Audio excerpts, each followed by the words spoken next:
Bonjour à tous et à toutes, ici c'est Farida Naborima.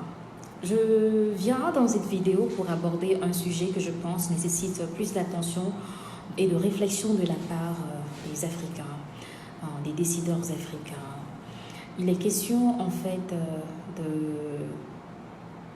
de l'insuffisance d'investissement dans le secteur pharmaceutique en Afrique. Je vais commencer avec des données qui choquent et des données qui déçoivent. En 2000, il y a de cela 20 ans, tous les États africains ont pris l'engagement d'augmenter leur investissement dans le secteur de la santé à hauteur de 15% de leur budget national. 20 ans plus tard, seulement 5, je dis bien 5, de ces pays ont tenu et ont respecté leur engagement. Seulement 5. Les raisons pour cela, on peut les blâmer sur plusieurs choses. Certes, nous avons des programmes d'ajustement structurel imposés par le FMI qui empêchent à certains pays de décider librement de leur politique budgétaire et qui visent à réduire les investissements, les dépenses publiques, pardon. Nous avons aussi la corruption. Ça, c'est le plus grand problème parce que l'Afrique perd pratiquement 70 milliards de dollars chaque année dans la fuite des capitaux. Nous avons le manque de volonté politique. Mais le plus grave, selon moi, en fait, c'est l'insouciance. Oui, nous sommes dans une véritable insouciance sur ce continent en ce qui concerne notre bien-être, en ce qui concerne notre survie. Parce que c'est inconcevable que nous soyons le seul continent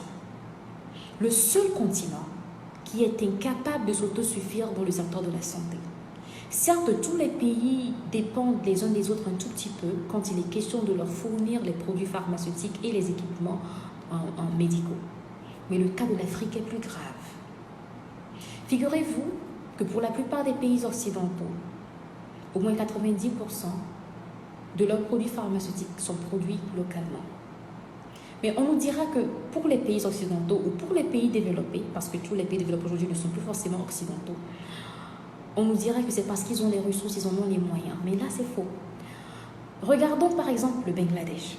Le Bangladesh est plus pauvre que plus de la moitié des États africains. Le Bangladesh est plus pauvre que le Nigeria, l'Afrique du Sud, le Kenya, le Ghana, la Côte d'Ivoire, le Cameroun. Mais le Bangladesh produit 97% des produits pharmaceutiques qui sont consommés sur son marché. 97%. L'Afrique, en général, de façon globale, l'Afrique a moins de 400 fabricants de produits pharmaceutiques. Moins de 400. Mais dans ces moins de 400, 375, selon l'OMS, se trouvent en Afrique du Nord. Ce qui veut dire que, et en Afrique subsaharienne, tous les fabricants de produits pharmaceutiques qui ont été répertoriés, ils sont au nombre de 9. 9 pour 46 pays. C'est des chiffres qui choquent. Continuons encore un peu avec les données. L'Afrique consomme 24% des produits pharmaceutiques qui sont produits dans le monde. Nous consommons presque le quart de tous les produits pharmaceutiques produits dans le monde. Ce qui fait de nous les plus grands patients de la planète. Parce qu'avec ces 24%-là, selon l'OMS, nous représentons 14% de la population mondiale. Et quand nous regardons des pays qui ont des populations similaires aux nôtres, telles que l'Inde et la Chine, les chiffres sont choquants. Parce que malgré leur forte population, ils ne consomment pas autant de produits pharmaceutiques que nous. Pourquoi? Parce que nous sommes les premiers malades de l'humanité. Et nos maladies sont presque tous liées à la pauvreté, à l'insalubrité, au manque d'infrastructures sanitaires et au manque d'accès à l'eau potable. J'avais mené une étude il y a quelques années en Sierra Leone. Et figurez-vous qu'en Sierra Leone, 82% des maladies sont causées par l'eau sale. Le non-accès à l'eau potable, 82%. Ce qui veut dire que si toutes les populations avaient accès à l'eau potable, 82% des maladies seraient éliminées. Donc tout d'abord, nous tombons le plus malades, nous dépensons plus que tout le monde, mais nous sommes incapables de nous soigner sur notre continent. Continuons toujours avec les chiffres. La consommation annuelle des produits pharmaceutiques de l'Afrique s'élève entre 40 et 60 milliards de dollars. Imaginez ce que cet argent pouvait faire pour nous s'il était investi dans d'autres secteurs. L'industrie, l'agriculture, l'éducation. Mais cet argent, non seulement nous le gaspillons dans la santé pour des maladies que nous pouvons prévenir et guérir, mais nous, en fait, donnons cet argent-là cadeau aux compagnies étrangères. Certes, en tant que militante panafricaine, j'ai cette volonté de voir l'Afrique s'autosuffire et de produire elle-même ces produits pharmaceutiques qu'elle consomme. Mais ce besoin va au-delà de la fierté africaine, c'est un besoin, c'est une nécessité en fait. Il y va de notre survie en tant que peuple.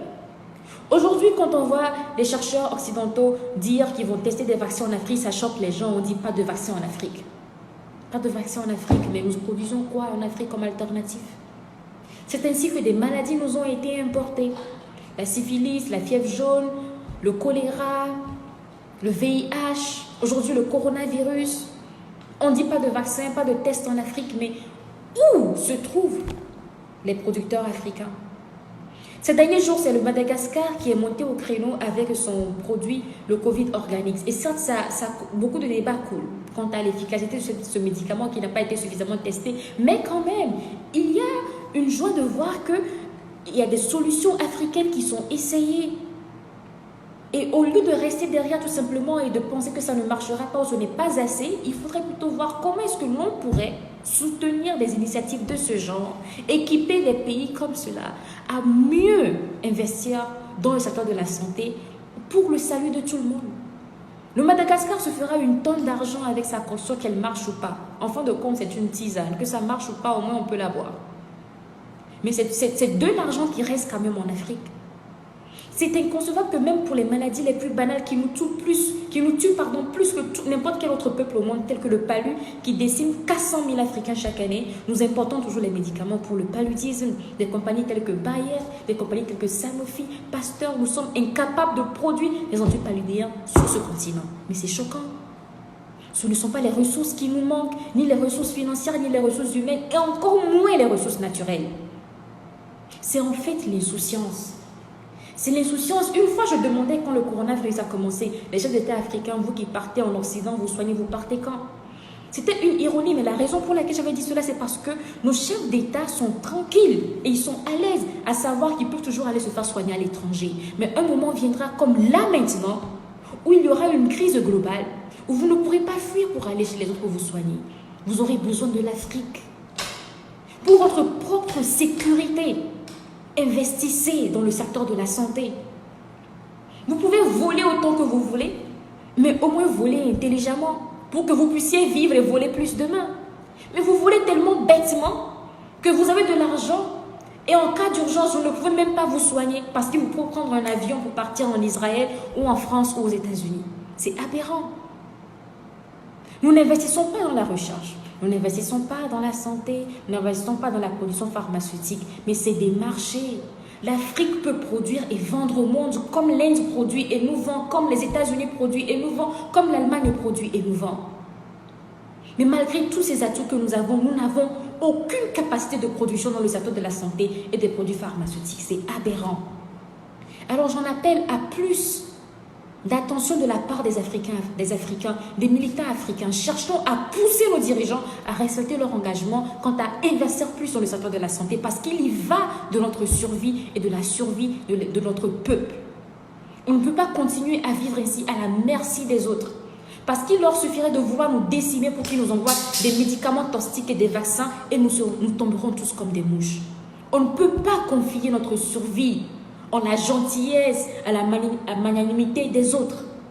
Il faudrait que nous, les Africains, montrons au créneau et puissions faire comme le Bangladesh, qui s'autosuffit dans le secteur de la pharmaceutique, malgré la pauvreté, malgré son PNB qui est très bas. C'était le message que je voulais faire passer. Je vous remercie.